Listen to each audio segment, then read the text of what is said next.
Okay, you talk about the country itself, Nigeria, our country, my beloved country, and some of the things that are happening.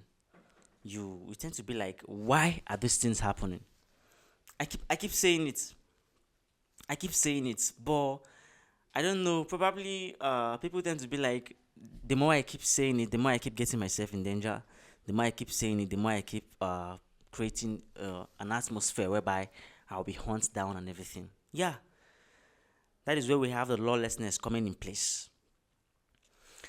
Africans, I don't know why we see reasons why we should be treating ourselves like slaves.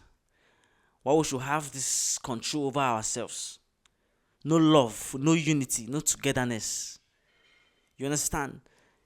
The lawlessness is so massive that anybody can do anything and get out of it without being penalized, without being apprehended and anything. We saw so many things. You see the police brutality and everything. We saw a lot of things that has been happening. And it makes no sense. That's why I keep saying we need to maintain our law. We need to respect the law. In the Western world, what works for them perfectly is the law. Those guys keep to the law. You can't just be doing things anyhow and expect you to go scot free. The law come for whoever you are. Whoever you are, the law is gonna come for you. Why is this thing not happening in Nigeria? Why is it that we don't have regards for the law? You understand? Even if the law comes for anybody, probably mistakenly, or they just make it the law is coming for anybody, them themselves, they are actually using it as a favor of their powers and everything. The law is supposed to go where for as in go for anybody that messed up, anybody that misbehaved. I keep saying these things like it is something that I don't want to throw more emphasis on because every time I keep saying it. Talk about the lawlessness, things are not going perfectly well. We don't maintain and respect the law. I have given the options that the best way for us to have a lawful country is when everybody abide and maintain to the law. When everybody abide and maintain to the law, you see, anything you do, the law will come after you. No one is above the law. No one is escaping the law. That's why we keep messing up the country. And then we keep saying, let the country be good. Let the country be good. But we are not maintaining the law. Even to the politicians, even to the leaders, they are not maintaining the law. And yet, they expect the citizens to also maintain the law. Why? I thought leaders were supposed to lead by example. You understand? Africans entirely, Nigeria, I don't know the mentality we have by having someone to be above the law and then the law is not going after you and then you are telling me to expect a better country. How's it going to be possible? There's no way a better country can come out of a lawless society. A lawless society can never become better. Can never become better. What's it called? The federal government and the newly elected president and his cabinet. Although I never had anything against him. I don't have anything against him. But there is one thing that I will never stop saying. He never got that thing through the genuine way. He never sat there as a president. We all know what happened. We all know to be sincere and everything. We all know what happened. Let's not forget about that. Yeah, the things he's doing now, the things he's trying to make a way, make change, and all of that. Nobody's saying they are bad things. They are good things he's trying to do.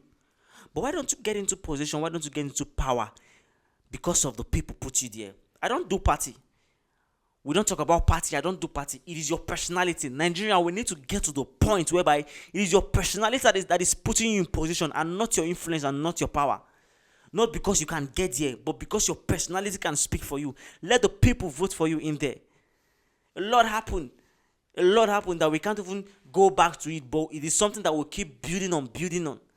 And the court case that has been going on, so many dramas, so many things, it is clearly seen that yes, so many things went down on that election day that was not normal.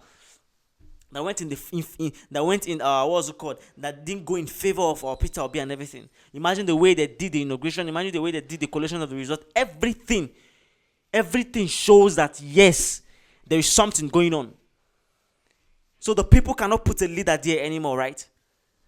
I say this thing and then someone was telling me, bro, we know we are in Nigeria, but you just need to be careful and everything. Why would I be careful when we can't talk? Yes, why must we threaten ourselves? Why must we use this as a medium to make sure others are being isolated? I've been kept under the table, swept under the rug. We are fearful in the country. We are fearful in the country. And it is, I don't know, Nigerian, we adapt to things. You understand? We adapt to things whereby anything that happens, we just adapt to it. Pap. Anything that happen to us, we adapt to it. No. Nigerians, we need to pick up our shit and then be fearless. If we're not fearless, tell me, how can we move the country forward again? Anything that comes, you adapt to it. Why? You hear them ranting about on social media. Let's go and protest. Let's go and do this. Let's go and do that. But it's a lie. Amount of peaceful protests now, you won't see them. I know they're scared of what's it called? They're scared of the police brutality on the protest ground and all of that. But no. See, there is something they call sacrifice. For a nation to be better and to be where they are today, sacrifices went down. Sacrifices by blood, sacrifices by money, sacrifices by strength, sacrifices went down. Nigerians, we should pick up our shit. Stop being fearful. Stop being fearful. Why do we have this mentality that let's just forget, let's just adapt to it? Let's just adapt to it. Why? What's it called? The election came. The way the forces and everything, I was thinking probably, this thing is not going to lead to something that will be peaceful. What will happen? Oh God, let everybody arrange themselves. Yeah, this is the breakthrough we are looking for and everything. Before you know, it just went down the drain. We're not saying we are fighting. They are peaceful protests. We're not saying we are not talking, but people are still talking. The case is still in court. Of course, I like that and I love that. We'll never stop talking. But what about the majority of the country? The majority of the masses, Nigerians? They just locked up and be like, let's just adapt to it. It's okay. We're going to adapt to it. No, we're not adapting to it. This thing we are actually fighting for, this good government, this good governance and everything you are fighting for, it is not because of us. It is for the betterment of our children's future. We can't be in a nation whereby we are fearful. We can't be in a nation whereby things are not going well. Let's come to the realization that yes, we need to push this nation together. Oh yes, we are running to the United States, running to the United Kingdom. Before that country became what they are today, many things went down. Many things went down. They are not lawless like we are. They are not lawless. You don't do things on your own. But here we are lawless, and yet you are praying that we will become like the United States. No, it's not possible. There is no way we can become like the Western world when we can't do the things that they are doing. You understand? We haven't even spoken about what's it called? Their influence on us politically, their modern slavery they are still carrying on, and then our leaders selling us to them. Our leaders selling us to them. I made a video whereby a man was saying something about African being exploited and everything. Yes, and once African has come to the realization and they are wise that this modern slavery of the Western world is still going on, and they have stopped it. The Western world are going to suffer to death. Everything they get from us is from Africa. Everything they get to survive is from Africa. You understand? You haven't spoken about their slavery, how they are still impacting that on us. You grab. Let's come together to the realization that yes, we should speak out. We should speak out, Nigerians. We should speak out. Yes, we are all scared of our lives, but now this is the time whereby we should speak out. It doesn't matter if you are doing the good thing, but get into a position. Be voted for by the people. Free and fair election. Don't go there because of your influence, because of your force, because of your power, and then expect us to be because you are doing these things. Yeah, I see it as a great achievement. I'm not seeing it as a bad thing. Yeah, it's a great thing. But there is something that is still inside me that is pricking me. This man didn't get into that place of power with the right way you're supposed to get there. And then you not tell me you give me a position in this kind of regime and I will accept. It's impossible. And that's why I like what this guy did. Osini Rufai, I think the guy for Arise News or something. Yeah, he said that they gave him a position or the calling for something like that, and he rejected. Yes, you see people like him that are rare. We see people like him that are rare. People that are speaking the truth, that want the better thing for the nation. We see people like him that are rare. Why? Because Nigerians, we are all concerned about ourselves, our pockets, our belly, our stomach, our family. That is what we are concerned for. These things too that we are saying, you can only see people ranting on social media, blah, blah, blah, blah. But by the time you say, you guys should come out, let's do this thing full. No, you won't see them. Why? Because you're only concerned about your stomach.